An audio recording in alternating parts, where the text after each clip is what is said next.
కేంద్రాలు ఉండేటువంటి డిపార్ట్మెంట్లు అన్నింటిలో కూడా చాలా గొప్ప డిపార్ట్మెంట్ అంగన్వాడీ.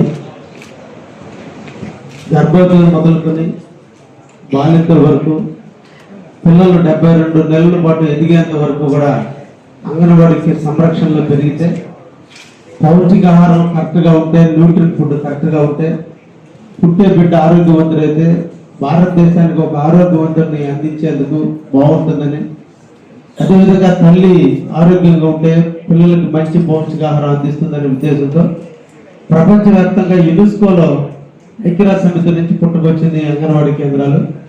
అటువంటి దాన్ని మన భారతదేశ ప్రభుత్వం ప్రతిష్టాత్మకంగా తీసుకొని ఈరోజు అంగన్వాడీ కేంద్రాలను ఏర్పాటు చేస్తున్న విషయం అందరికీ.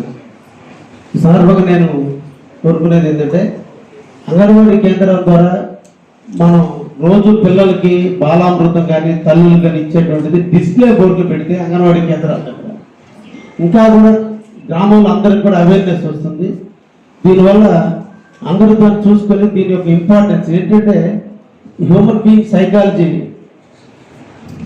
పెద్ద సోపు వాడితేనే మన పెద్దవాళ్ళు అనుకుంటారని, లైఫ్ బాయ్ వాడితే చిన్నవాళ్ళు అనుకుంటారని ఒక నెగిటివ్ ఇంపాక్ట్ ఉన్నట్టుగానే మేము ప్రైవేట్ హాస్పిటల్లో చూపించుకుంటేనే మా బిడ్డ తల్లి బాగుంటుంది, అంగన్వాడీ కేంద్రాల్లో పోతే ఏదో చిన్నవాళ్ళు అనుకుంటారనే భావన ఇంకా పల్లెటూరులో కొంత ఎక్కువగా ఉంది.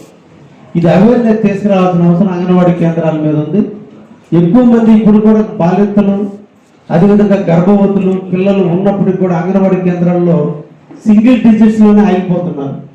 ఈ అంగన్వాడీ వర్కర్స్ కానీ హెల్పర్స్ కానీ వీళ్ళు ఇంకా కూడా దాన్ని మోటివేట్ చేయాలి. మీరు తల్లులకి ఇచ్చేటువంటి ఏదైతే ఉందో దాని డిస్ప్లేలో బోర్డు రూపంలో మీ అంగన్వాడీ కేంద్రాల దగ్గర కానీ పెట్టడం జరిగితే, అదేవిధంగా పిల్లలకి పుట్టిన పిల్లలకి 6 నెలల నుంచి 72 నెలల వరకు ఏమేమి ఇస్తామనేది తెలియజేసి దీనివల్ల ఇన్స్పైర్ అయ్యి ఎక్కువ మంది దీన్ని సందర్శించి దీంట్లో జాయిన్ అయ్యడానికి అవకాశం ఉంటుంది. అదేవిధంగా ఏ గ్రామంలో ఎలిమెంటరీ స్కూల్ ఉందో అక్కడ మనం ఒక అంగన్వాడీ కేంద్రం ఉండేటట్టు గౌరవ కమిటీ చైర్మన్ గారిని అడుగుతున్నాం. ప్రభుత్వానికి సెంట్రల్ గవర్నమెంట్ తెలియజేసి ఎక్కువ అంగన్వాడీ బిల్డింగ్లు కానీ మనం తీసుకురాగలిగితే దాన్ని బాగుంటుంది. రెండోది, కట్టిన దగ్గర అంగన్వాడీ బిల్డింగ్లు కట్టిన దగ్గర నిన్న వర్షాలు వస్తే మడుగుల్లాగా నీళ్ళు అయిపోతుంది. ఎక్కడైతే స్కూల్ బిల్డింగ్లు, ఎక్కడైతే అంగన్వాడీ కేంద్రాలు అంతా లెవెలింగ్ కోసం ఎన్ఆర్జీఎస్ కింద గ్రావెల్ కానీ నింపితే ఆ ప్రాంతం అంతా కూడా శుభ్రంగా ఉంటుంది. పిల్లలు ఆడుకోవడానికి కూడా, చిన్నపిల్లలు దోగాడే నుంచి.